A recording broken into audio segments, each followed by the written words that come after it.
जय सिया राम। मंगल भवन मंगल हारी, द्रबहु सुदशरथ अजर बिहारी। राम सिया राम जय जय राम। राम सिया राम जय जय राम। सब गुण रहित कुकबि कृत बानी, राम नाम जस अंकित जानी। सादर कहि सुनहि बुध ताही, मधुकर सरिस संत गुण ग्राही। इसके विपरीत कुकबि की रची हुई सब गुणों से रहित कविता को भी राम के नाम एवं यश से अंकित जानकर बुद्धिमान लोग आदर पूर्वक कहते हैं और सुनते हैं, क्योंकि संतजन भौरे की भांति गुण को ग्रहण करने वाले होते हैं। जतपि कवित रस एकौ नाही, राम प्रताप प्रगट एहि माही। सोई भरोस मोरे मन आवा, कहि न सुसंग बड़प्पन पावा। यद्यपि मेरी इस रचना में कविता का एक भी रस नहीं है, तथापि इसमें श्री राम जी का प्रताप प्रकट है। मेरे मन में यही एक भरोसा है, भले संग से भला किससे बड़प्पन नहीं पाया। धूमऊ तजई सहज कर आई, अगर प्रसंग सुगंध बसाई। भनित भदेश वस्तु भल बरनी, राम कथा जग मंगल करनी। धुआं भी अगर के संग से सुगंधित होकर अपने स्वाभाविक कड़वेपन को छोड़ देता है। मेरी कविता अवश्य भद्दी है, परंतु इसमें जगत का कल्याण करने वाली राम कथा रूपी उत्तम वस्तु का वर्णन किया गया है। मंगल करन कमल हरन तुलसी, कथा रघुनाथ की गति क्रूर। कविता सरित की जो सरित पावन पाथ की। प्रभु सुजस संगत भनित भले होई, सुजन मन भावनी। भव अंग भूति मसान की, सुमिरत सुहाविन पावनी। तुलसीदास जी कहते हैं कि श्री रघुनाथ जी कथा कल्याण करने वाली और कलयुग के पापों को हरने वाली है। मेरी इस भद्दी कविता रूपी नदी की चाल पवित्र जाल वाली नदी की चाल की भांति टेढ़ी है। प्रभु श्री रघुनाथ जी के सुंदर यश के संग से यह कविता सुंदर तथा सज्जनों के मन को भाने वाली हो जाएगी। शमशान की अपवित्र राख भी श्री महादेव जी के अंग से सुहावनी लगती है और स्मरण करते ही पवित्र करने वाली होती है। प्रिय लागी ही अति सबहि मम, भनित राम जस संग। दारु विचार के करई को, बंदिय मलय प्रसंग। श्री राम जी के यश के संग से मेरी कविता सभी को अत्यंत प्रिय लगेगी। जैसे मलय पर्वत के संग से काष्ठ मात्र वंदनीय हो जाता है, फिर क्या कोई काठ का विचार करता है। श्याम सुरभि पय बिसद अते, गुनद करहि सब पान। गिरा ग्राम में सिय राम जस, गावहि सुनहि सुजान। श्यामा गौ काली होने पर भी उसका दूध उज्जवल और बहुत गुणकारी होता है, यही समझकर सब लोग उसे पीते हैं। इसी तरह गवारू भाषा में होने पर भी श्री सीता जी राम जी के यश को बुद्धिमान लोग बड़े चाव से गाते और सुनते हैं। मनि मनिक मुकुता छवि जैसी, अहिगिर गज सिर सोहन तैसी। नृप किरीट तरुणी तर पाई, लहई सकल शोभा अधिकाई।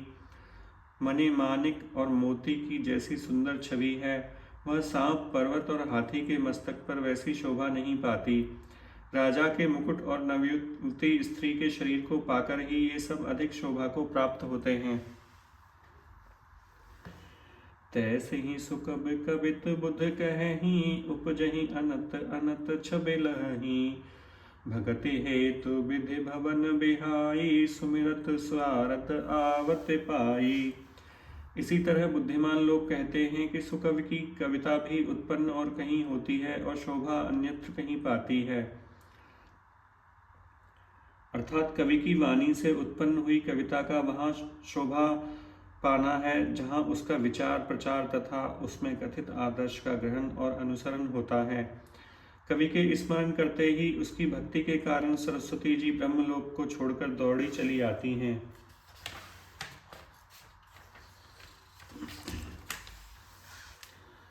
रामचरित सर बिनु अनवाए, सो श्रम जाई न कोटि उपाए। कवि कोविद अस हृदय विचारी, गावहीं हरे जस का कलिमल हारी। सरस्वती जी की दौड़ी आने की यह थकावट रामचरित रूपी सरोवर में उन्हें नहलाए बिना दूसरे करोड़ों उपायों से भी दूर नहीं होती। कवि और पंडित अपने हृदय में ऐसा विचार कर कलयुग के पापों को हरने वाले श्री हरि के यश का ही गान करते हैं। कीन्हे प्राकृत जन गुण गाना, सिर धुन गिरा लगत पछिताना। हृदय सिंधु मत सीप समाना, स्वाति शारदा कहीं सुजाना। संसारी मनुष्यों का गुणगान करने से सरस्वती जी सिर धुनकर पछताने लगती हैं। बुद्धिमान लोग हृदय को समुद्र, बुद्धि को सीप और सरस्वती को स्वाति नक्षत्र के समान कहते हैं। जो बरसई बर बार विचारो, हो ही कवित मुक्तानि मनि चारु। इसमें यदि श्रेष्ठ विचार रूपी जल बरसता है तो मुक्तामणि के समान सुंदर कविता होती है। जुगति बेदे पुण्य पोहि, रामचरित बरताग। परे हहीं सज्जन बिमल उर, शोभा अति अनुराग। उन कविता रूपी मुक्तामणियों को युक्ति से बेद कर फिर रामचरित्र रूपी सुंदर तागे में पिरोकर सज्जन लोग अपने निर्मल हृदय में धारण करते हैं, जिससे अत्यंत अनुराग रूपी शोभा होती है। जे जन्मे कलिकाल कराला, कर तब बायस वेश मराला। चलत कुपंथ बेद मग छाड़े, कपट कलेवर कलिमल भाड़े। जो कराल कलयुग में जन्मे हैं, जिनको करनी कौए के समान है और वेश हंस का जैसा है, जो वेद मार्ग को छोड़कर कुमार्ग पर चलते हैं, जो कपट की मूर्ति और कलयुग के पापों के भाड़े हैं।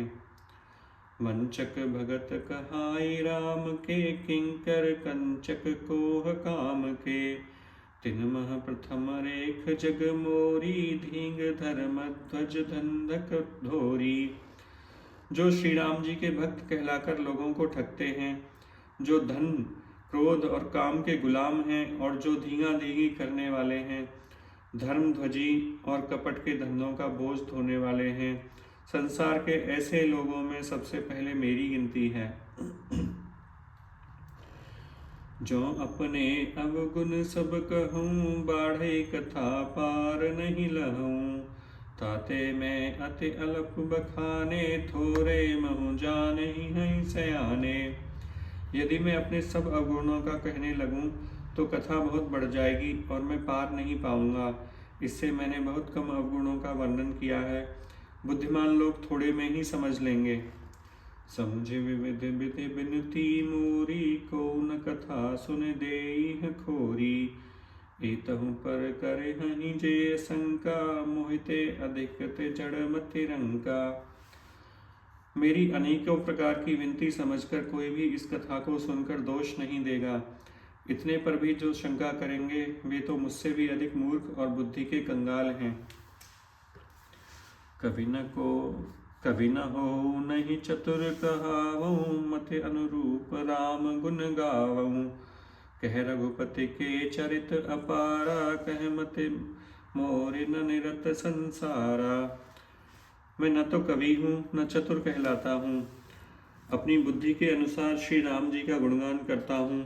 कहाँ तो श्री रघुनाथ जी के अपार चरित्र और कहाँ संसार में आसक्त मेरी बुद्धि।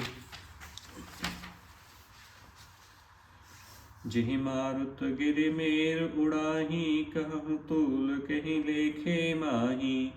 समुझत अमित राम प्रभुताई, करत कथा मन अति कतराई। जिस हवा से सुमेरु जैसे पहाड़ उड़ जाते हैं, कहिए तो उसके सामने रुई किस गिनती में है। श्री राम जी की असीम प्रभुता को समझकर कथा रचने में मेरा मन बहुत हिचकता है। सारद शेष महेश विधि, आगम निगम पुराण। नेति नेति कहि जा सुगुन, करहि निरंतर गान। सरस्वती जी, शेष जी, शिव जी, ब्रह्मा जी, शास्त्र, वेद और पुराण ये सब नेति नेति कहकर सदा जिनका गुणगान किया करते हैं। सब जानत प्रभु प्रभुता सोई, तदपि कहें बिनु रहा न कोई। तहाँ वेद अस कारण राखा, भजन प्रभाव भांति बहु भाषा। यद्यपि प्रभु श्री रामचंद्र जी की प्रभुता को सब ऐसी ही जानते हैं, तथापि कहे बिना कोई नहीं रहा। इसमें वेद ने ऐसा कारण बताया है कि भजन का प्रभाव बहुत तरह से कहा गया है। थोड़ा सा भी भगवान का भजन मनुष्य को सहज ही भव सागर से पार कर देता है। एक अनीह अरूप अनामा, अच सच्चिदानंद परधामा। व्यापक विश्वरूप भगवाना, तेहि धरित देह चरित कृत नाना। जो परमेश्वर एक हैं, जिनके कोई इच्छा नहीं है, जिनका कोई रूप और नाम नहीं है, जो अजन्मा सच्चिदानंद और परम धाम हैं, जो सब में व्याप्त एवं विश्व रूप हैं, उन्हीं भगवान ने दिव्य शरीर धारण करके नाना प्रकार की लीला की है। सो केवल भगतन हित लागी, परम कृपाल प्रणत अनुरागी।